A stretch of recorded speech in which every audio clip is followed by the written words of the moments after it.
1907년 3월 15일 교황 성비오 10세는 사석에서 성녀 데레사를 현대의 가장 위대한 성인이라 칭했죠. 자신도 성인의 반열에 오를 인물에게서 세상을 뜨고 겨우 10년 만에 이런 말을 들은 것은 세상을 뜰 당시 무명이었던 이 가르멜 수녀에게 대단한 헌사였죠. 성인이 성인을 낳는다는 명제는 확실히 진리입니다. 데레사의 부모 루이와 젤리 마르땡은 신심이 깊은 사람들이었죠. 루이 마르땡은 수도에 입회하고 싶었지만 라틴어를 몰라 거절을 당했습니다. 젤리의 어린 시절은 불행했지요.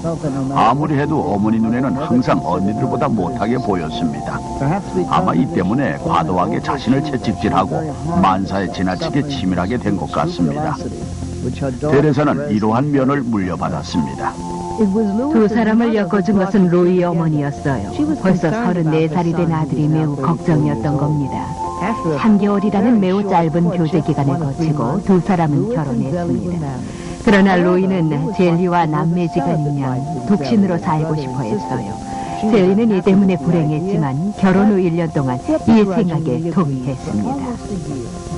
이 부부는 담임 신부와 상의한 후 완전한 결혼 생활을 하기로 결정하게 됐습니다. 그리고 이에 따라 10년간 9명의 자녀를 낳았죠. 그중 5명밖에 살지 못했는데 모두 여아였고 데레사가 막내였습니다. 이렇게 성녀 데레사는 1873년 1월 2일에 태어났습니다. 데레사는 어려서 심한 병을 앓아 형제들을 따라 하늘나라로 갈까 모두 마음 졸였죠. 할 수 있는 일은 다 했습니다. 의사가 반드시 모유를 먹이라는 처방을 내렸기 때문에 유모가 있는 1년이 넘도록 시골에 보내기도 했습니다. 돌아온 그녀는 건강하고 아름다웠고 자연을 사랑했습니다. 하지만 건강 문제는 안심할 수 없었고 살아서도 그녀는 사소한 일에도 병에 걸려 앓곤 했습니다. 모두 데레사를 좋아했습니다. 언니 마리와 폴리느는 데레사를 보호하려 했고 데레사가 태어났을 때 4살이었던 셀리느는 최고의 친구였습니다. 폴리느는 데레사의 이상이었고 그래서 그녀를 특히 많이 따랐죠. 데레사는 신심을 타거나 어려서부터 수녀가 되겠다고 말하곤 했습니다. 폴리느는 4살의 데레사가 소원을 받은 것 같다고 친구에게 편지를 쓰기도 했습니다. 하지만 폴린느가 가르멜 수녀원에 들어가자 이 소원은 막혀버렸죠. 어린 데레사는 알랑송에서 행복했습니다. 유복한 가정이었죠. 어머니 젤리의 레이스 사업이 성장을 거듭해 아버지는 자신의 시계 가게를 처분하고 아내의 사업을 관리하게 되었습니다. 데레사는 어려서부터 영성이 매우 강했습니다. 그녀의 영성 세계는 살아 숨쉬며 움직이는 것이었죠. 그녀는 예수님, 성모님, 천사와 성인들을 진심으로 받아들였습니다. 어머니 젤리가 데레사는 셀리느처럼 유순하지 않고 가끔은 굉장히 고집을 피우기도 한다고 쓰기도 했는데요. 주님은 이를 이용하셨죠. 데레사는 한 번 아니라고 하면 바락에 들어가는 벌을 주어도 절대로 그렇다고 하지는 않았습니다. 가족들은 데레사의 이런 성품에 대해 농담을 주고받았습니다. 젤리도 여러 일화를 편지에 언급했고 언니 폴린느도 데레사의 장난기를 편지에 적기도 했으며 데레사도 말대답하고 고집을 부리는 자신을 반성하는 편지를 쓰기도 했습니다. 모두 과장된 것이었으며 가족들은 모두 이해해 주었죠. 그렇지만 데레사를 시복하는 과정에서 이런 어릴 적 장난들이 장애로 작용하기도 했습니다. 주님의 개입하심으로 그녀의 진정한 성품을 증언해 줄 사람들이 살아있었던 것이 다행이었죠. 1877년 4년 6개월 된 데레사에게 엄청난 비극이 닥쳤습니다. 오랜 병석을 지키던 어머니가 돌아가셨죠. 데레사에게 이는 감당하기 힘들었습니다. 그녀는 어머니의 종부성사 의식이 큰 영향을 미쳤다고 말하면서 무릎을 꿇었던 장소를 아직도 기억한다. 아버지의 울음도 아직 기억에 남아있다. 내가 울었는지는 기억이 안 나지만 당시 내가 느꼈던 감정은 누군가에게 털어놓지 못할 정도여서 오히려 침묵을 지켰다라고 했습니다. 루이 마르땡은 딸들을 리지 위에 보내기로 했습니다. 젤리 어머니와 올케가 있는 곳에서 아이들을 키우는 게 좋을 것 같았죠. 그래서 빗소네라는 이름의 현재도 남아있는 작은 집을 얻었습니다. 그곳의 분위기는 알랑송과 달랐죠. 알랑송의 집은 대로에 위치하고 있었고 젤리가 외향적이어서 있어서 친구들이 자주 찾아왔었지만 리지 외에서는 젤리 친척 외에는 아무도 몰랐습니다. 리지의 집은 대로에서 멀리 떨어져 있었죠. 정원이 큰 이 집은 시골 생활을 떠올리게 해 데레사에게는 빗손의 생활이 즐거웠습니다. 하지만 아이들에게 가족만의 생활은 외로웠습니다. 루이는 젤리가 살아있을 때는 누리기 힘들었던 조용한 혼자만의 생활로 돌아갔습니다. 데레사는 후에 이 시절을 회상하며 엄마가 죽고 활발하던 내 성격이 완전히 변했다. 활기차고 사교적이던 내가 수줍음 많고 조용하며 지나치게 민감하게 변했던 것이다. 누가 쳐다보기만 해도 울음을 터뜨렸고 아무도 관심을 보이지 않을 때 행복했다. 낯선 사람들과 한자리에 있기 힘겨웠고 가족과 있을 때만 밝게 웃을 수 있었다라고 썼습니다. 빗손에 살던 시절 데레사는 이후 수년간 동안 이해하지 못한 계시를 경험하게 되었습니다. 아버지가 알랑송에 친구를 만나러 간 날 그녀는 자기 방에 있었는데 갑자기 아버지와 똑같이 생긴 사람이 정원을 걸어가는 것이 보였습니다. 그는 허리가 굽고 머리엔 앞치마 같은 걸 쓰고 있었죠. 데레사가 아빠 아빠 하며 불렀지만 돌아보지 않았습니다. 데레사는 이 때문에 놀라고 혼란스러웠죠. 아빠는 이런 적이 없었기 때문입니다. 도저히 잊을 수가 없었어요. 후에 데레사가 가르멜 수녀원에 들어간 후 이것이 예언적 계시였다는 사실이 드러나게 됩니다. 데레사는 가족과 있을 때만 안전하다고 느꼈는데 여기에는 사촌들까지만 포함되어 있습니다. 다른 사람들과 만나는 건 싫어했죠. 다른 사람이 있으면 어색했습니다. 이는 어머니가 돌아가시기 전 외향적이었던 성격과 정반대였죠. 언니 폴린에게 운동 생활을 하고 싶다는 뜻을 드러내기도 했습니다. 따라서 학교에 들어가게 된 건 엄청난 경험이었습니다. 데레사는 수학을 제외한 모든 과목에서 두각을 나타냈습니다. 무언가 잘못된 것이었죠. 학교의 분위기에 적응하지 못했습니다. 리지 외의 베네딕토 외 수녀원 학교에 다닌 시기를 가장 힘들었던 순간이라고 기록하기도 했습니다. 그래서 책 속에 파묻힐 정도로 독서에 빠져들었습니다. 자신의 현실에서 탈출하는 수단이었죠. 특히 시성되기 전이었던 잔다르크를 좋아했습니다. 데레사의 잠재의식 속에는 자신이 잔다르크와 함께 프랑스의 공동수호 성인이 될 것이라는 느낌이 있었을까요? 잔다르크는 데레사의 생애에 중요한 역할을 합니다. 잔다르크와 동질의식을 느꼈죠. 가르멜 수녀원 생활 속에서 2번에 걸쳐 잔다르크에 관한 저작 활동에 착수하기도 했습니다. 1882년 데레사는 폴린누를 가르멜해에 빼앗깁니다. 엄마나 다름없었던 폴린누가 떠났기 때문에 데레사는 매우 힘들어했습니다. 당시 데레사는 겨우 9살이었고 언니에 대한 애착이 강했습니다. 함께 갈 수 있도록 언니가 기다려주리라 생각했었죠. 10살이 되었을 때 데레사는 병명조차 알기 어려운 병에 걸리고 말았습니다. 죽을 줄도 모르는 시간이었죠. 항상 심한 환각에 시달렸으며 온몸을 격렬하게 떨었고 몸이 매우 차가웠습니다. 3월 25일 성모 영보 대축일에 시작된 병이 7주간 계속됐습니다. 심신이 매우 쇠약해졌죠. 그러던 4월 6일에는 언니 폴린느가 가르멜 수녀복을 입는 의식에 참가하기 위해 겨우 일어나기도 했습니다. 작복식에는 참석할 수 있었지만 돌아왔을 때 병세가 더욱 나빠져 임종을 준비했을 정도였죠. 그러다 성모 성월인 5월 13일에 기적이 일어났어요. 데레사가 엄마를 계속 찾았죠. 새언니는 병상 곁에 무릎을 꿇고 장롱에 놓인 성모상 앞에서 기도를 했죠. 데레사의 기록에 의하면 지상에서 도움을 얻지 못한 데레사도 천주의 목에 의지하여 진심으로 빌었다고 합니다. 불쌍히 여겨달라 기도를 했지요. 그러자 갑자기 그 무엇보다 아름다운 동정녀께서 데레사에게 나타났습니다. 얼굴에는 형용하기 힘든 선함이 깃들여 있었는데 데레사의 영혼 깊이 느껴지는 것이었죠. 그러자 고통이 사라지고 눈에서는 눈물이 솟아올라 조용히 뺨을 타고 흘러내렸습니다. 순수한 기쁨의 눈물이었죠. 그녀는 성모님이 보내는 미소를 보았고 이 기쁨이 사라지지 않게 누구에도 말하지 말아야겠다고 생각했습니다. 데레사는 1883년 5월 13일에 완전히 회복했습니다. 성모 발현 덕분이었죠.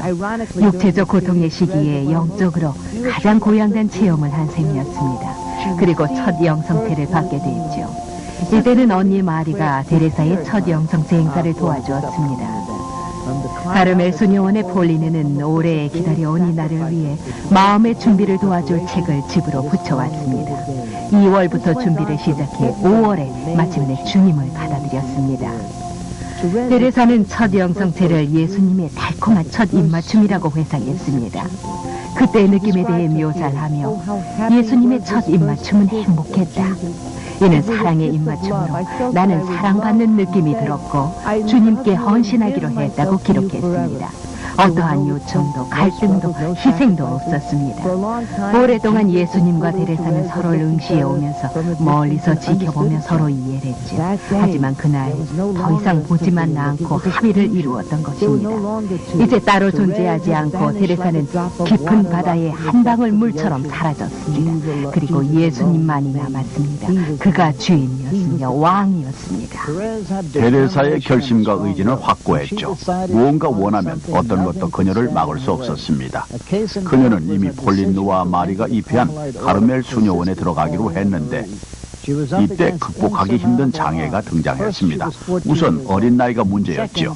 뿐만 아니라 개혁 가르멜회 창립자인 대성녀 데레사가 한 가족에서 2명 이상이 같은 수도에 들어갈 수 없다는 규정을 세워놓았습니다. 하지만 데레사는 위대한 성인 중 하나이며 수도의 어머니인 아빌라이 데레사가 세운 규정에 도전했습니다. 말씀드렸다시피 데레사는 이미 결심을 굳혔습니다. 이 과정에서 첫 번째 장애물은 아버지의 허락을 얻는 것이었죠. 이는 감정적으로 매우 어려운 일이었습니다. 아버지는 데레사가 폭탄 선언을 하기로 한 며칠 전 갑자기 쓰러져 병석에 눕게 됐습니다. 상황을 고려했을 때 데레사와 같이 용감한 사람이 아니었다면 허락을 구하는 일은 뒤로 미뤄졌을 겁니다. 하지만 그렇다면 데레사가 아니었겠죠. 그녀는 어느 일요일 저녁 식사 후 아버지를 빗손의 집 뒤편의 정원으로 모시고 갔습니다. 그리고는 아버지의 손을 잡고 눈을 들여다봤습니다. 기회를 놓치지 않았죠.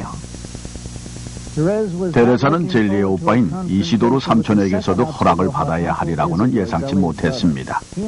젤리가 죽고 마르땡과 딸들의 양육에 관여해온 삼촌과 숙모는 이에 반대했습니다. 14세의 어린 소녀가 벌써 성직에 귀할 생각을 하는 건 말도 안 된다고 하며 17살이 될 때까지 기다리라고 했습니다. 데레사는 낙담하고 깊은 우울감에 빠졌습니다. 하지만 폴린느가 삼촌을 설득해 동의하게 만들었죠. 세 번째 장애물은 델라트로 신부였는데 데레사도 극복하기 힘든 존재였습니다. 그는 데레사가 태어나기 전부터 가르멜회 회장이었고 데레사 나이의 소녀가 수녀원에 들어오는 것은 생각조차 하지 않았습니다. 입회 최소 연령을 21세로 정해놓았죠. 데레사는 아버지와 셀리느를 대동하고 신부님을 찾아갔는데 이때 그녀의 나이 겨우 14세였습니다.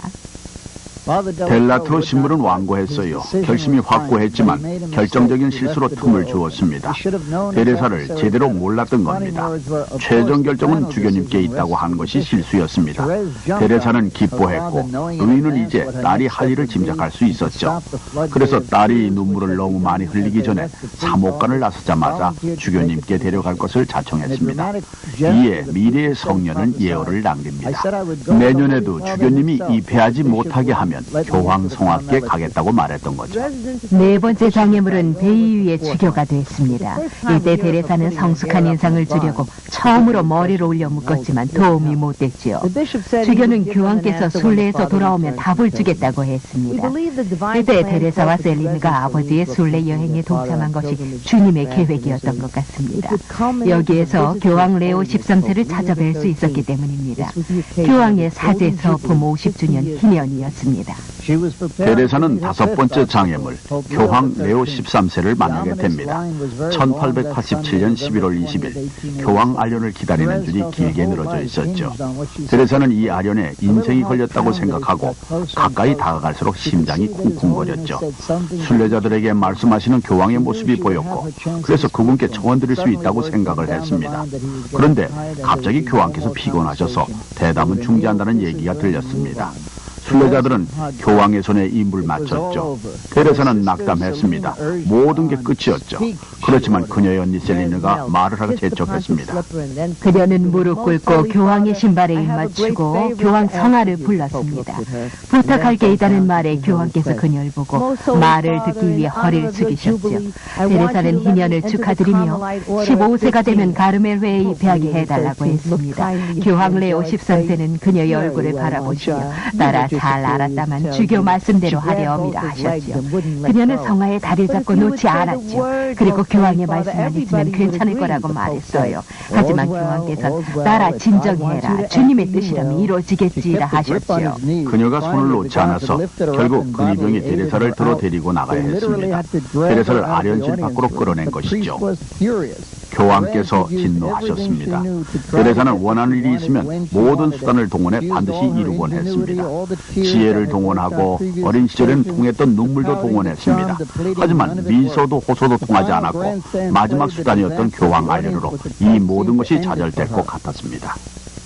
이렇게 실패하고 후에도 삼촌이 이 배를 위해 백방으로 손을 썼지만 모두 허사였죠.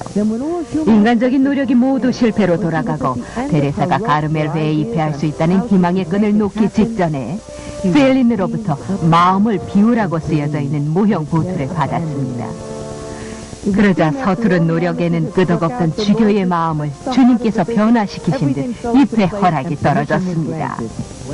알랑송과 리지베에서 상류층 생활을 하던 폴린느와 마리는 가르멜 수녀원에 들어갔을 때 엄청난 문화 충격에 시달렸습니다.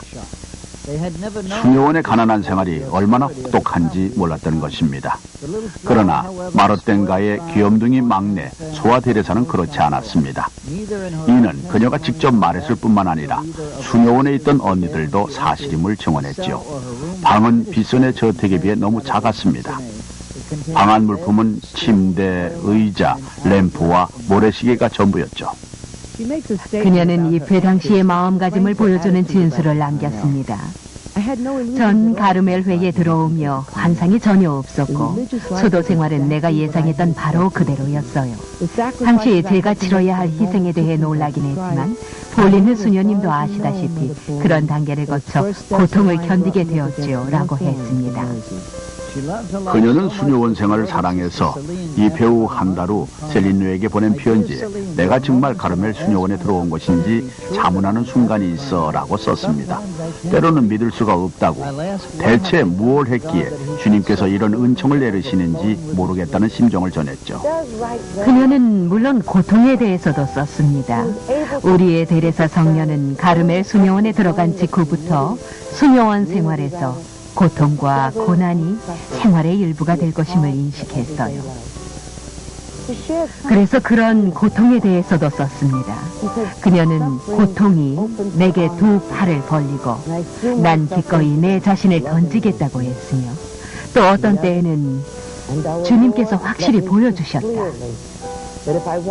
내가 영혼을 얻고자 한다면 십자가의 고통을 짊어져야 하고 앞으로 더 많은 고통이 다가올 것이며 더 힘들 것임을 알려주셨다고도 했습니다. 예수님은 그녀에게 비밀의 선물을 주셨습니다. 이것은 후에 작은 길로 알려지게 되었는데요.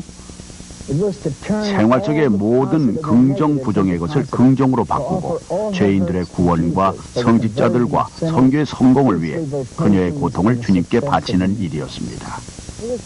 데레사를 매우 싫어하는 수녀가 한 명 있었어요. 어떻게든 데레사를 내보내려고 했죠. 데레사는 처음에 이 수녀를 피하려고만 했습니다. 당연한 일이지만 될 수 있으면 피해 다녔죠. 그러다가 이것도 예수님께 자신의 고통을 바치는 좋은 방법이라 생각하고 그 수녀를 대면했죠. 데레사의 예상대로 수녀가 자신을 모욕하자 그녀는 사랑을 담아 미소로 답했습니다. 어떤 한 수녀는 소성당에서 묵상할 때 매우 큰 소리로 로사리오 기도를 바치곤 했습니다. 그녀는 기도를 하며 쉬쉬쉬쉬 하는 소리를 냈죠. 데레사는 신경이 쓰였습니다. 이 수녀가 들어올 때마다 신성한 분위기를 망치게 되었기 때문이죠. 그러나 데레사는 이 고통도 예수님께 선물로 바쳤습니다. 이 수녀님이 소성당에 들어오는 순간을 기쁘게 기다리는 경지에 이르렀습니다.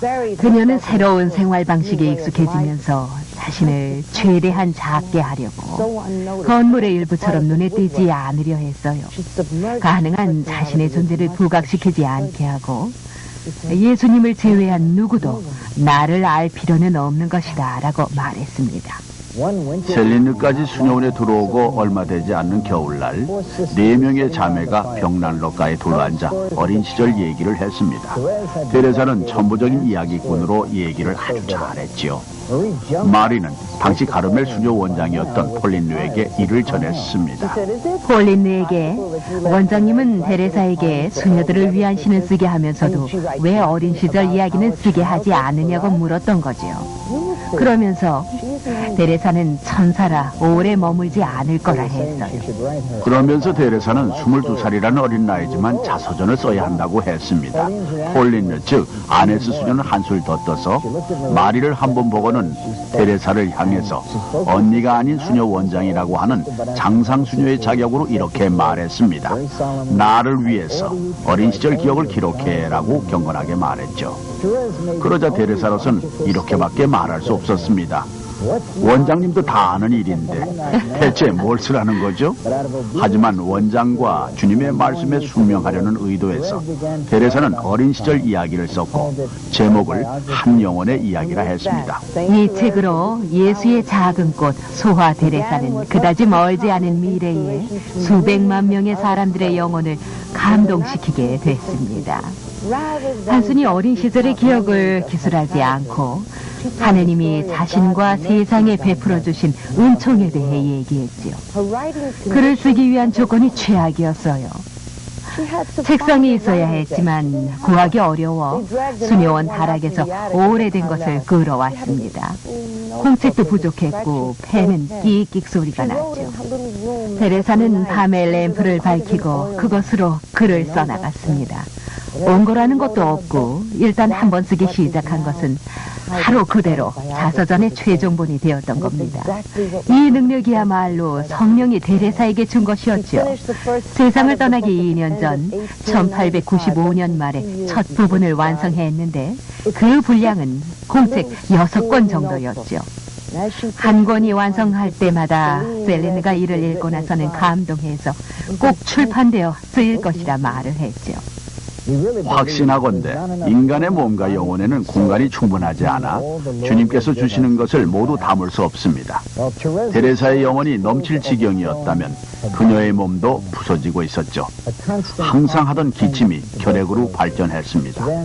1896년 성목요일 저녁부터는 피를 토하기 시작을 했어요. 하지만 오래 시행해온 작은 길을 따라 이 사실을 숨겼습니다. 육체적 고통에도 불구하고 그녀는 평상시처럼 행복했습니다.